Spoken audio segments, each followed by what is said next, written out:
Film ఇండస్ట్రీలో wild డైరెక్టర్గా tag ఉంది సందీప్ రెడ్డి వంగకి. ఓ సీన్ను ఇంటెన్సివ్గా వైలెంట్ మిక్స్ చేసి చెప్పడమే కాదు, స్క్రీన్ ప్లేతోనూ సిల్వర్ స్క్రీన్పై మ్యాజిక్ చేస్తుంటాడు ఈ డైరెక్టర్. అలాంటి ఈ డైరెక్టర్కు బాలీవుడ్ స్టార్ జోడీతో ఎప్పటి నుంచో పడడం లేదనే విషయం ఇప్పుడు బయటికి వచ్చింది.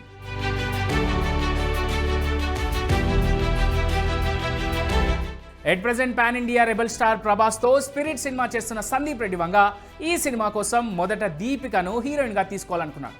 తీరా స్టోరీ నరేట్ చేశాక తాను పెట్టిన కండిషన్స్ చూసి దీపికను తన సినిమా నుంచి తప్పించాడు. దీంతో హట్ అయిన దీపిక సందీప్ తీరుపై మీడియాకెక్కింది. సందీప్ను విమర్శించి సోషల్ మీడియాలో సెన్సేషన్ అయింది. సందీప్ వంగ కూడా దీపిక విమర్శలను తిప్పికొడుతూ బీటౌన్లో గట్టిగానే నిలబడ్డాడు.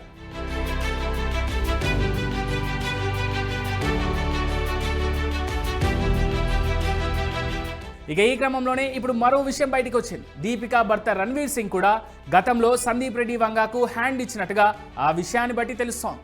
తన డైరెక్టోరియల్ డెబ్యూ అర్జున్ రెడ్డి సినిమాను హిందీలో తెరకెక్కిద్దామనుకున్న వంగ అందుకోసం హీరోగా మొదట రణ్వీర్ సింగ్ని ఎంచుకున్నాడట. కానీ రణ్వీర్ సింగ్ సందీప్ రెడ్డి వంగ ఆఫర్ను నిర్మోహమాటంగా రిజెక్ట్ చేశాడట.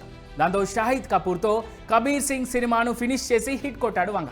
కానీ అప్పట్లో రణ్వీర్ సందీప్ రెడ్డి వంగను రిజెక్ట్ చేయడం, ఇటీవల దీపిక సందీప్ తీరును విమర్శించడం, ఈ రెండింటిని క్యాచ్ చేసిన నెటిజన్లు కొంతమంది ఈ స్టార్ జోడీ చేతిలో దెబ్బతిన్న సందీప్ అంటూ ఇప్పుడు కామెంట్ చేస్తున్నారు నెట్టింట. ఎలాగైతేనేం హిట్ కొట్టి ఆన్సర్ ఇచ్చారు సందీప్ రెడ్డి.